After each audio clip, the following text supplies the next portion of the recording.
Hey, my name is Mike, and this is a too long didn't read guide for the Timewalking version of Ulduar. To start the raid, talk to Bran Bronzebeard. Then using the vehicles you see around him, go kill these 4 towers before starting Flame Leviathan. If you're not in a vehicle on Flame Leviathan, you'll die pretty quick, and the boss will fixate a random person, so kite it and don't get hit. Demolisher passengers should be shooting down pyrite barrels and collecting them for their driver, and they should load themselves into the catapult when the boss's speed stacks get to about 10. The Demolisher driver will aim and then launch the person onto the boss. These people should preferably be range DPS and a healer. Kill the turrets that are up here so the boss's movement speed is reset and he becomes stunned and takes more damage. Otherwise, demolishers keep pyrite on the boss the entire fight. Choppers lay down oil on the ground and pick up people after they stun the boss and drive them to a demolisher that needs a passenger. Siege engine drivers use electroshock to interrupt flame vents. The passenger just ignite the oil patches dropped by a chopper and use a shield if Flame Leviathan gets too close. Tank Ignis facing away from the raid for Scorch. This will leave a large fire on the ground. Adds will spawn and give the boss a damage increase as long as they're alive. Tank these in the fire until they get to 10 stacks of heat. After that, bring them to the water to stun them. Have 1 DPS assigned to kill the ads. This DPS needs to be able to crit very high very quickly as the ad won't die any other way. Flame Jets interrupts all casting for 6 seconds and it also deals a raid-wide AoE. Don't stand in blue fire on Razorscale. In phase 1 a bunch of ads spawn. Your priority is Sentinel, Watchers, and Guardians. Make sure to keep these ads away from the NPCs repairing the harpoons, and when all the harpoons are repaired, click them to bring the boss down to the ground. She'll be stunned momentarily and take more damage. And do not stand in front of her. You'll be repeating this until she gets to 50% health, at which point she'll be permanently grounded. At 50%, kill any remaining ads and then kite her around the room as she spawns fire. Only the main tank should be in front of her. And tanks do a swap around 4 stacks of fuse armor. On XT002, run at least 12 yards away from everyone else if you get light bomb or gravity bomb. Use defensives and healing cooldowns during Panic Tantrum. Every 25%, XT's heart will become exposed for 20 seconds. Any damage it takes will also be transferred onto XT. Try not to kill the heart though, because this will start the hard mode. During the heart phase, ads will spawn from the junk piles in the corners of the room. Your priority is scrap bots, which heal the boss, boom bots, which do an AoE to anything nearby when they die, and pummelers, which are the only ad that can be tanked and should be near the boss for cleave. On Iron Council, 1 tank should hold all the bosses in one part of the room while the other tank taunts one of them off for the raid to kill. The easiest kill order is Steelbreaker, Runemaster, and Stormcaller. Each time a boss dies, the remaining bosses are healed to full, gain a new ability, and get a 25% stacking damage buff. Steelbreaker does a raid-wide AoE as long as he's alive, and make sure to dispel or cleanse Fusion Punch off the tank immediately. Runemaster spawns a blue rune on the ground. Move any boss that's in this out of it. The raid should be standing in it for a buff. Immediately purge, dispel, or spell steal Shield of Runes when he casts this on himself or he'll do more damage. And do not stand in the big green rune. This only starts spawning after Steelbreaker dies. Stormcaller does chain lightning to nearby players, so try to stay spread out when you fight him. Move 20 yards away from him before Overload finishes casting. When Steelbreaker dies, he'll start doing Lightning Whirl. Just interrupt this. Lightning Tendrils happens when Runemaster dies, and just run away from him during this. His aggro will reset when he lands. Keep a tank in melee range of Kologarn at all times. Tank swap around 2 stacks of overhead smash. Focused I-beam goes on a random person, and if it's on you, run away from this, but not through the raid. Make sure the back of the room is empty for this person to run through. His left arm does a raid-wide AoE. Do not focus this arm down unless you're dying to it. His right arm grips random people. DPSing the arm releases these people. Ideally, you want to keep this arm dead the entire fight. Each time it dies, Kologarn will lose a bunch of health. And if an arm is killed, tank and spank ads will spawn from it. Use line of sight to pull Auriaya around the corner as the cats around her do a lot of damage to anyone not in melee. Feral Defender ads will spawn during the fight and cannot be tanked. They just randomly attack people. Do not focus your DPS on it. If it dies, it spawns a black void zone before respawning shortly thereafter.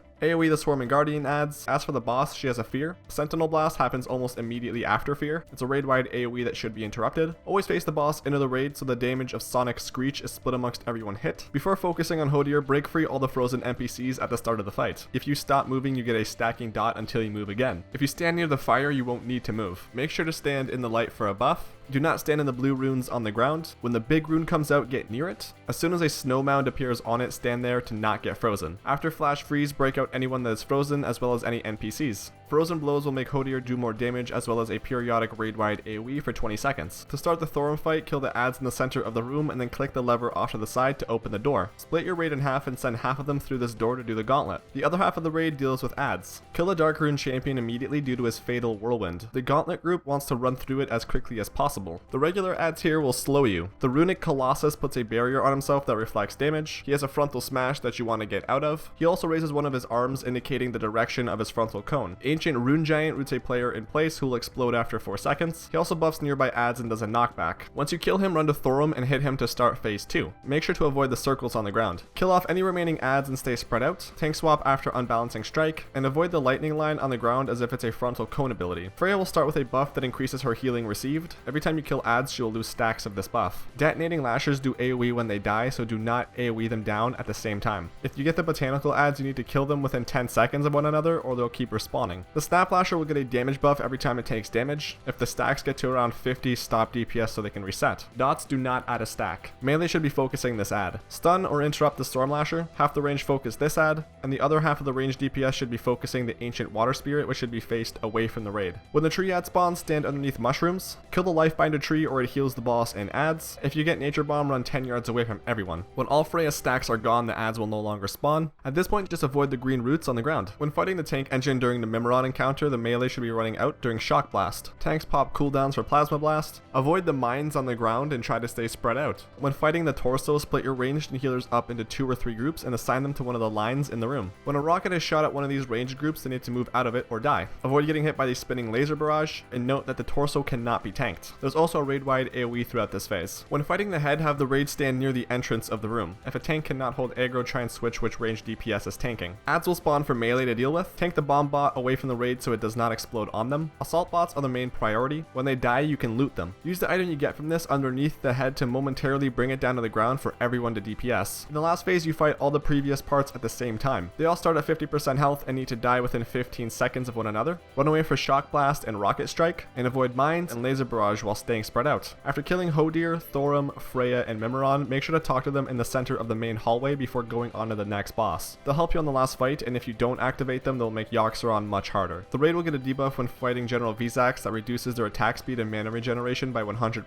Serenite Vapors will spawn around the room and range should kill them. Standing in the green puddle they drop gives you a stacking dot but also regenerates your mana. Ranged, make sure to move out of the landing zone of Shadow Crash. When it lands, it spawns a black puddle. Standing in this gives you a buff but also makes you heal less, so healers avoid this. Every single Searing Flames cast needs to be interrupted or else you'll probably wipe. Tanks, make sure to use a defensive when Vezax gets his 10-second buff called Surge of Darkness. Also note that he is immune to taunts. Do not stand near anyone if you have Mark of the Faceless. Guardians of Yogg-Saron will spawn randomly and also if you stand in a green cloud. Kill these in the center of the room near Sarah because they do an AoE when they die that also hits her. Make sure to interrupt their Dark Volley cast. Throughout this phase, Sarah will be applying buffs and debuffs to everyone and the adds. Make sure to Dispel or Purge Dominate Mind. When Yogg spawns, you shift your focus to the tentacles. Always try to move together in this phase. The priority is Constrictor, Crusher, Corruptor. Crushers cast diminishing power which can only be interrupted if they're hit with a melee attack. If you hang around melee range for too long, you'll die, so have a tank stand near these and then quickly walk in to interrupt it when the cast is almost complete. Corruptors put Apathy, Black Plague, and Curse of Doom on people. Dispel these immediately. The Corruptor will also drain mana. Constrictors will grab a nearby player and try to squeeze them to death. Kill the tentacle to break the player free. Starting in this phase, everyone needs to pay attention to their sanity debuff. If you lose all your stacks, you will become mind controlled. You can regenerate your sanity when it gets to about 25 by standing in one of the green beams around the room. This beam is provided by Freya. Throughout this second phase, portals will spawn around Yogg-Saron. Assign your melee and a healer to enter these portals. Any extra portals can be used by ranged. These people will find themselves in one of 3 rooms. Each room is visually different but functions the exact same way. Kill the groups of adds and try to keep your back to the skulls shooting purple beams at you so you don't lose sanity. Once you kill the adds, go attack the brain. When the brain has about 6 seconds left on its Induced Madness cast, click one of the portals on the side of the room to leave. Induced Madness begins as soon as the portals open, and in total it's a 60-second cast. In phase 2, Sarah has a few new abilities including Chain Lightning, Fear, a beam that kills you if you get hit by it, and Brain Link. 2 people will get Brain Link and they need to stay close together. Phase 3 starts when the brain gets to 30% health. In this phase, tentacles will stop spawning, and Immortal Guardians will now spawn rapidly. They work the same way as the Guardians from the start of the fight. Interrupt their Drain Life cast when possible, and keep them away from Yogg or else they'll heal him. Melee shouldn't need to DPS these. When Yogg does Lunatic Gaze, turn your back to him so you do not lose sanity. That was a too long didn't read guide for the Timewalking version of Ulduar. If you have any questions, feel free to let me know down below in the comments. Thanks for watching and have a majestic day.